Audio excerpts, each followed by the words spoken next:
Dahil walang doktor sa nayon, kumuha ang kapitan ng isa sa bayan para mapatili siya. Higit sa 100 katao sa nayon ang nagsabuatan para lokohin siya. Handa pang ang isakripisyo ang magandang dalaga ng nayon. Tanong ko lang, sino kaya ang hindi maloloko? Sa liblib na baryong ito, ang minahan ng ikinabubuhay ng mga taga-baryo sa loob ng maraming henerasyon. Hanggang sa isang araw, tuluyan nang naubos ang minahan. Bigla na lang nawala ng hanap buhay ang mga taga-baryo. Karamihan ay nagtrabaho na sa bayan. Ang mga ayaw naman, napilitang umasa na lang sa ayuda. Pero ang perang yon, sapat lang para hindi mamatay sa gutom. Ngunit isang araw, nagbago ang lahat. Tinawag ng punong barangay ang pulong ng Limapi. May darating daw na isang malaking negosyante na magtatayo ng pabrika sa nayon. Ang lahat ng mga taga-nayon ay magiging empleyado at shareholder. Yayaman na naman ang nayon. Pero may dalawang kondisyon. Ang populasyon ng nayon ay dapat na mayroong hindi bababa sa 200 katao. At kailangan din ng isang residente at lisensyadong doktor. Ayan, problema na. Ang populasyon, kaya pa. Pero mula pa noong unang panahon sa kanilang nayon, wala pa silang doktor. Saan naman kaya kukuha ng doktor na maninirahan doon ng permanente? Ipinaubaya na lang nila lahat sa kapitan. Dahil sa kawalan ng pananagutan ng mga tao, naisip ng kapitan na imposible na ang pagtatayo ng pabrika. Kaya naman, nag-impake na siya. Nagpunta siya sa syudad para magtrabaho ng magdamag. At ipinamana ang pwesto ng kapitan sa isa sa 5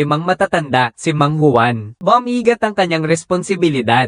Doon lamang napagtanto ni Mang Juan kung gaano kahirap ang maging kapitan. Nag-isip siya buong magdamag. Kailangan niyang gampanan ang tungkulin. Unang araw niya bilang kapitan, agad siyang nagpa-post ng anunsyo para sa trabaho online. Ganito ang laman. Isang doktor ang kailangan. Sahod. 5 insurance and 1 fund. Wala. 18 oras ang trabaho kada araw. Ang mga doktor na nakakita ng anunsyong ito ay natawa. Kahit aso ayaw nitong trabaho. Lumipas na ang 1 linggo. Kahit ibaba pa ni Mang Juan ang requirement hanggang maging veterinaryo lang, wala pa ring nag-a-apply. Pinara ng pulis trapiko sa bayan ng isang sasakyan na lumalabag sa batas trapiko. Nakiusap ang driver na palampasin na lang siya. Doktor po ako. May emergency po kaya medyo binilisan ko ang pagmamaneho. Ano? Doktor? Oo nga, pulis, siya pala yung dating kapitan ng nayon na nagtatrabaho sa syudad. Kinabukasan, tinunugan ng kampana sa nayon para tawagin ang lahat ng tao sa nayon para sa isang pagpupulong. Sinabi ni Mang Juan sa mga taga-nayon, sumikat na ang dating kapitan natin. Nakakuha siya ng isang doktor sa syudad.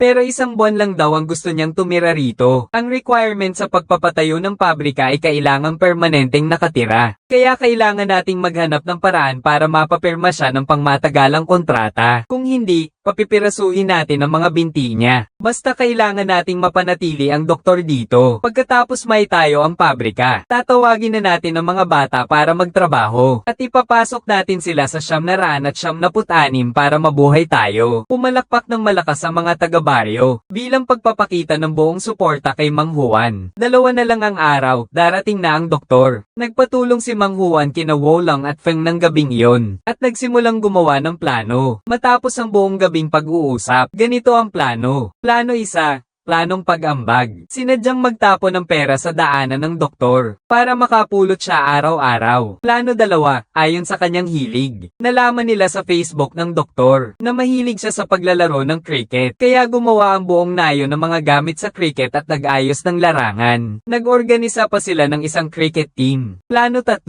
pakikinig sa usapan, para malaman kung ano ang sama ng loob ng doktor sa nayon. Naglagay si Mang Wang ng isang tagutinga sa tirahan ng doktor. Pinaalalahanan ni Wolong si Mang Wang. Illegal ang pag-eavesdrop. Yan ay hindi mo na maintindihan. Pag natuklasan na siya, saka lang iyon magiging illegal. May katuturan din pala iyon. Gamit ang 3 planong ito, naniniwala akong ayaw na ayaw ng doktor na umalis sa nayon. Kung hindi talaga, ipaglalaban natin ang pinakamagandang babae sa nayon para akitin siya. Kung hindi pa rin, pipilitin na lang nating putulin ang mga binti niya. Ngayon ang araw ng pagdating ng doktor. Si Mang Juan mismo ang sumalubong sa kanya sa istasyon ng tren. Pagkababa pa lang ng doktor sa tren ay pinilit na siya. Ang layong nayon pala. Sabi ni Mang Juan, huwag kayong magkamali, ha? Ang nayo namin ay may 20th kilometro pang lalakbayin. Sakay ng hiniram kong kotseng bukas ang bubong kay Mang Juan. Pinagmamasdan ng napakagandang tanawin sa magkabilang gilid. Ang doktor ay napahanga. Medyo malayo nga. Maganda rin naman ang tanawin. Ano? Mayabang na sabi ni Mang Juan. Aba, siyempre, doon sa unahan ng pinakasikat na tanawin sa aming nayon. Pagguho ng lupa. Simula nang may tayo ang nayon, naroon na yon at hindi na natinag. Kaya nga, gumawa ang nayon ng ibang daan. Nagtayo kami ng isang cable car. Sumakay sina Lawang at ang doktor. Medyo takot na tanong ng doktor. Delikado ba? Good luck sa'yo.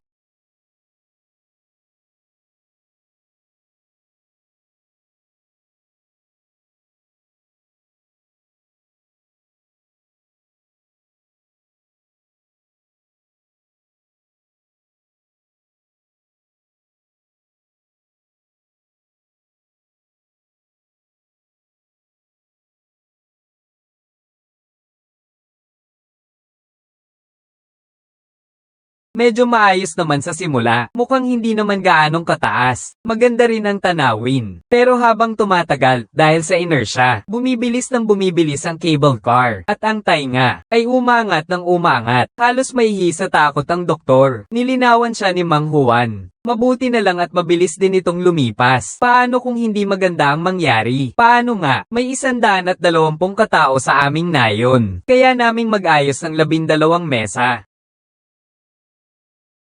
Mukhang swerte sila ngayong beses. Nakarating sila ng maayos sa nayon. Nang magising ang doktor, naramdaman niyang hindi siya dapat magtagal doon. Iiwanan na sana niya. Nang may makita siyang mga taong naglalaro ng cricket. Sabi ni Mang Juan, ang pinakapaborito nilang sport sa nayon ay ang cricket. Biglang naengganyo ang doktor. Agad na tumakbo papalapit para tignan. Pero ang mga taga-baryo ay nagbihis lang ng uniforme. Hindi naman nila natutunan kung paano maglaro ng cricket. Lagot na tayo, mabubuko tayo.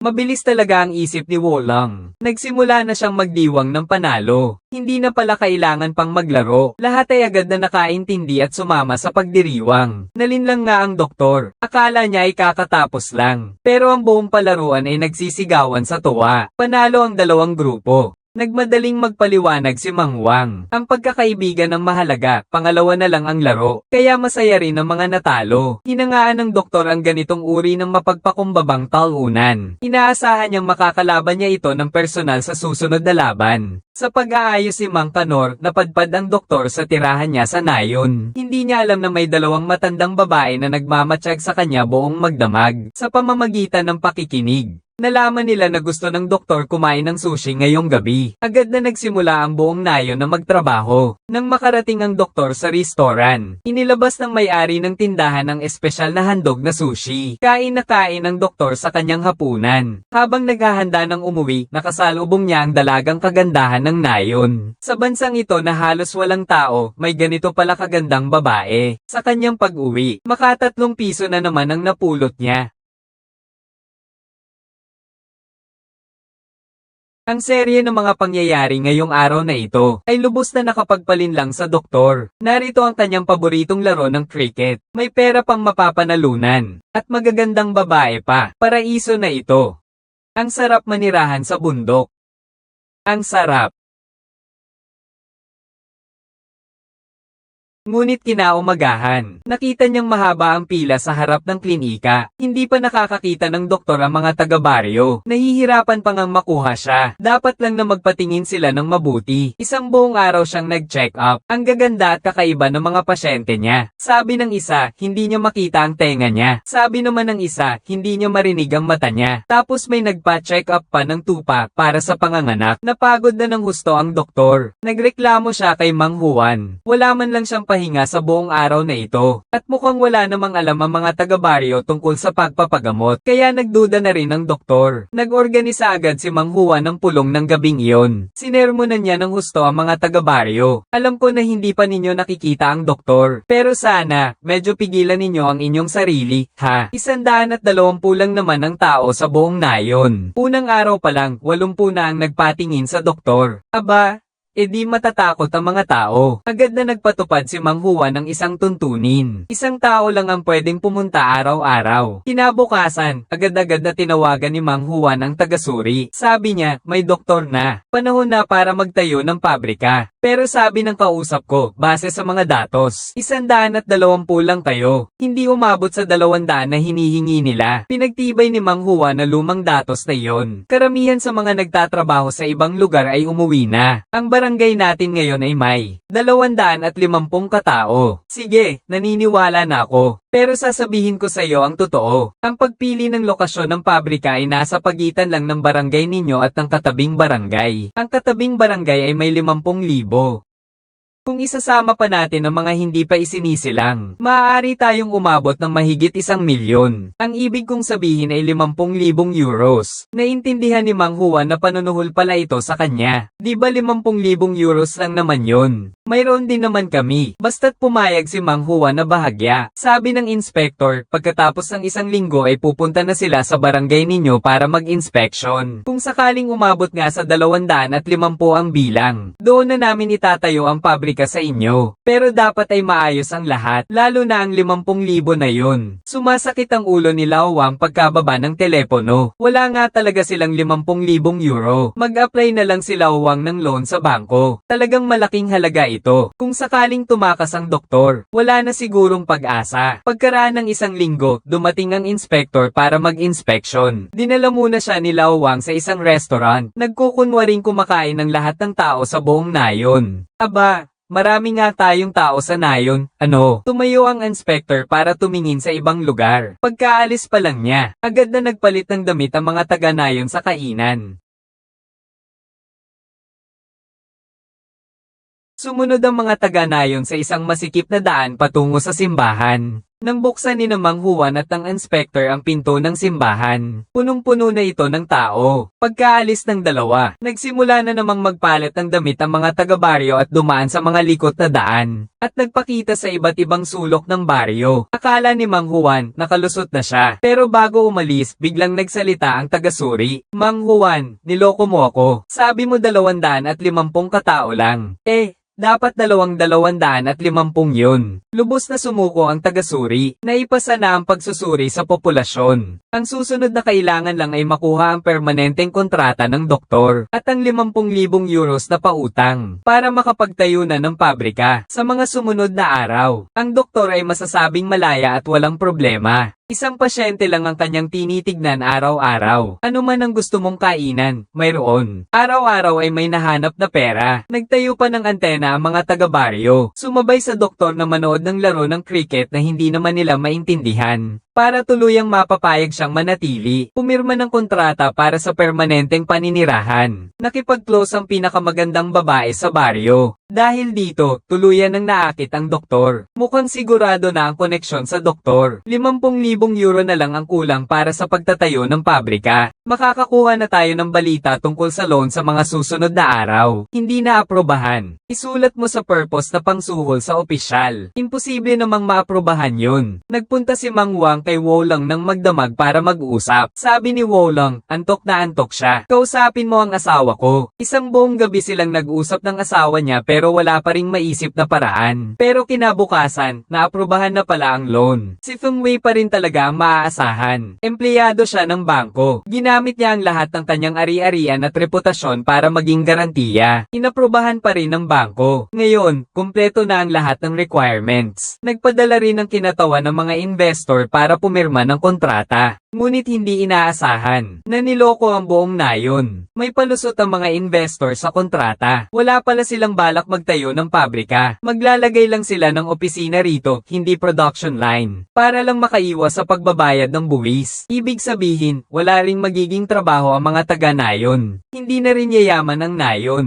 At wala na ring dahilan para manatili ang doktor. Bago ito umalis, inamin sa kanya ng dalaga ang lahat ng katotohanan. Grabe ang galit ng doktor. Niloko siya ng buong nayon. Anong pagpupulot ng pera sa bola? Peke, lahat. Pero hindi niya alam. Ang mga araw na ito na magkasama kami. Hindi naman pala peking ang paghanga sa kanya ng dalagang bulaklak ng nayon. Iniayos na niya ang kanyang mga gamit. Balak nang bumalik sa syudad. Lahat ay nagpaalam sa kanya. Binati siya ni Mang Juan ng isang maayos na paglalakbay. Magkita ulit tayo kung sakaling may sakit. Ngunit nang sasakay na siya sa cable car, bigla akong nago-guilty. Niloko siya ng mga taga-baryo para lang magkaroon ng magandang kinabukasan ng nayon. Marami naman talaga siyang saya na nakamtan sa mga araw na ito. Wala man ang kagandahan ng syudad dito. Pero mayroon namang katahimikan na wala sa syudad. Ang pinaka-importante, ayaw niyang iwan ang dalaga ng nayon. Nakatingin sa cable car na nasa harapan niya, Generico. Hindi naman kailangan ng pabrika para yumaman.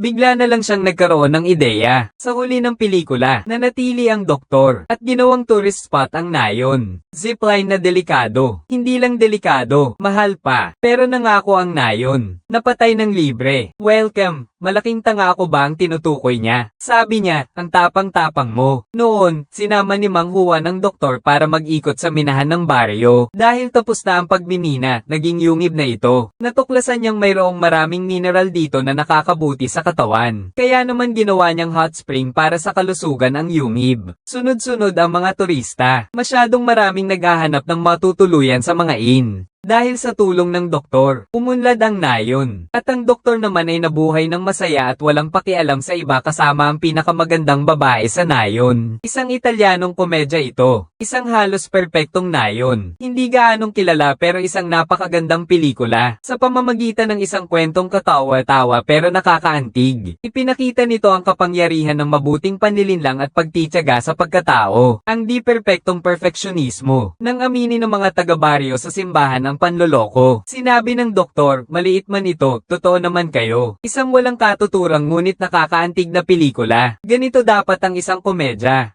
GENERICU. Huwag kalimutang mag-subscribe. Hanggang sa susunod.